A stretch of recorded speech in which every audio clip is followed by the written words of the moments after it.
Bismillahirrahmanirrahim. Assalamualaikum warahmatullahi wabarakatuh. Perkenalkan, nama saya Anissa Fitri Mulyati. Saya mahasiswi dari jurusan Pendidikan Bahasa Arab semester 3 kelas A.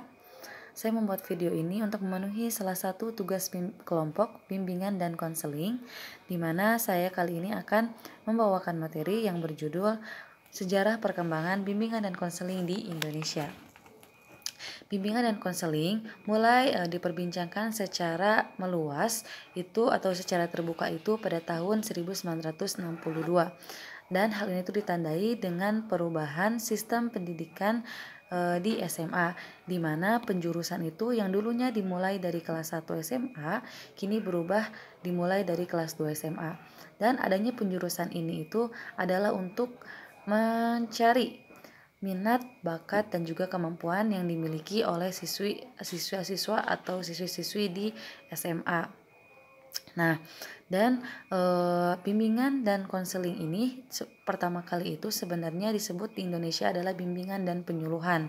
Bimbingan dan penyuluhan ini adalah diambil dari terjemahan Guidance and Counseling. Dan bimbingan dan penyuluhan ini itu pertama kali dicanangkan atau dicetuskan oleh Tatang Mahmud MA, seorang pejabat Departemen Tenaga Kerja Republik Indonesia pada tahun 1953.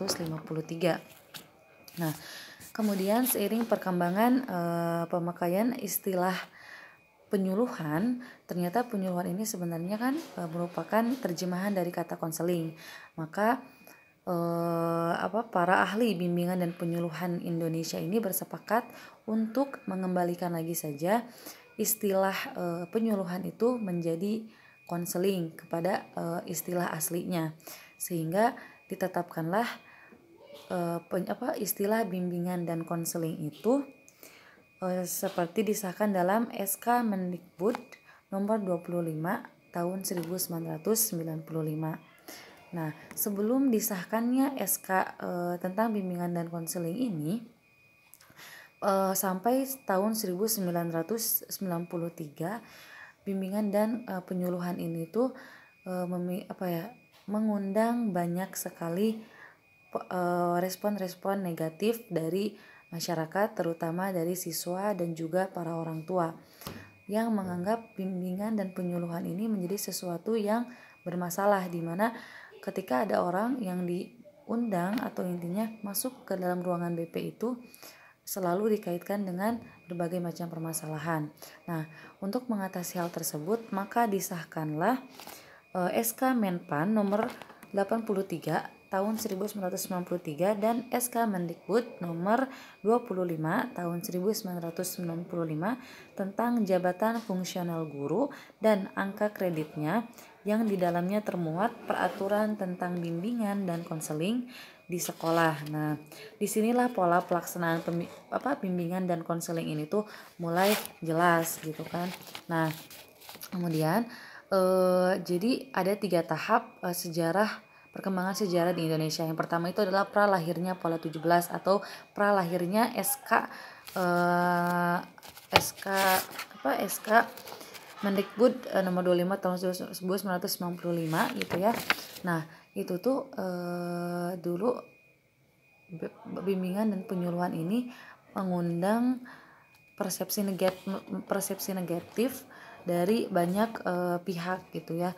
Nah, hal ini tuh pasti ada penyebabnya, dan penyebab timbulnya perspektif negatif terhadap bimbingan dan konseling atau bimbingan penyuluhan ini itu disebabkan oleh pertama, itu belum adanya hukum. Yang kedua itu semangat luar biasa untuk melaksanakan bimbingan dan konseling, dan ketiga itu belum adanya aturan main yang jelas gitu ya, belum jelas aturannya itu. Nah, karena hal-hal tersebut yang itu adalah yang menyebabkan bimbingan dan konseling ini mengundang perspektif negatif dari banyak pihak. Kemudian yang kedua itu, tahap kedua itu adalah setelah lahirnya Pola 17 ya, yaitu atau setelah lahirnya atau ditetapkannya SK Mendikbud nomor 25 tahun 1995 sebagai petunjuk pelaksanaan jabatan fungsional guru dan angka kreditnya, yang memuat hal-hal substansial khususnya menyangkut bimbingan dan konseling, yaitu sebagai berikut. Yang pertama itu, istilah bimbingan dan penyuluhan secara resmi diganti menjadi bimbingan dan konseling. Nah, ketika ditetapkan ini, maka istilah bimbingan dan penyuluhan yang tadinya itu istilah bimbingan dan penyuluhan diubah menjadi istilahnya bimbingan dan konseling. Kemudian pelaksana bimbingan dan konseling ini secara di sekolah adalah guru pembimbing. Nah, yaitu guru yang ditugaskan secara khusus menangani bidang bimbingan dan konseling. Jadi nggak sembarangan guru atau sembarangan orang mampu melaksanakan hal tersebut jika tidak ada penugasannya gitu. Jadi memang oleh orang yang ahli atau telah ditugaskan secara khusus untuk menangani bimbingan dan konseling. Nah, kemudian yang ketiga itu guru yang ditugasi atau diangkat untuk melaksanakan bimbingan dan konseling adalah mereka yang berkemampuan melaksanakan kegiatan tersebut. Jadi yang nggak sembarangan. Jadi mereka harus yang sudah ahli, sudah paham, sudah menguasai bagaimana menangani atau bagaimana menjalankan tugas sebagai pembimbing dari bimbingan dan konseling gitu. Nah, kemudian yang keempat itu kegiatan bimbingan dan konseling dilaksanakan dengan pola yang jelas. Nah, pola yang jelas itu seperti apa? Pola yang jelas itu adalah satu, pengertian tujuan, fungsi dan prinsip dan asas-asasnya. Jadi kegiatannya itu harus berdasarkan pengertiannya, tujuannya, fungsi-fungsinya, prinsipnya dan asas-asas bimbingan konseling harus sesuai dengan hal-hal tersebut.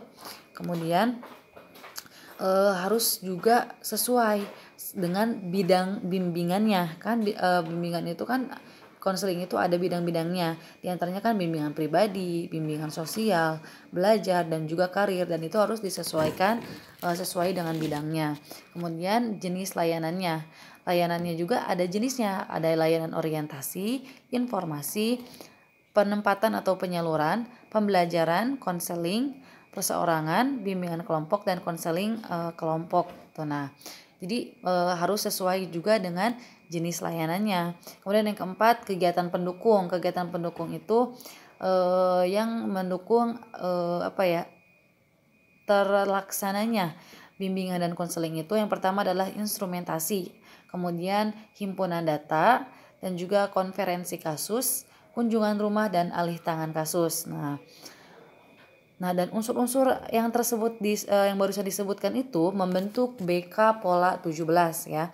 Kemudian yang itu setiap kegiatan bimbingan dan konseling dilaksanakan melalui tahap perencanaan kegiatan, pelaksanaan kegiatan, penilaian hasil kegiatan, analisis hasil kegiatan dan tindak lanjut. Nah, jadi setiap kegiatan bimbingan dan konseling ini ada tahapan-tahapannya atau intinya harus terstruktur tahapan-tahapannya itu. Yang pertama seperti biasa perencanaan dulu, yaitu membuat perencanaan kegiatan. Nah, setelah kita melakukan perencanaan kegiatan, baru kita melakukan pelaksanaan kegiatannya.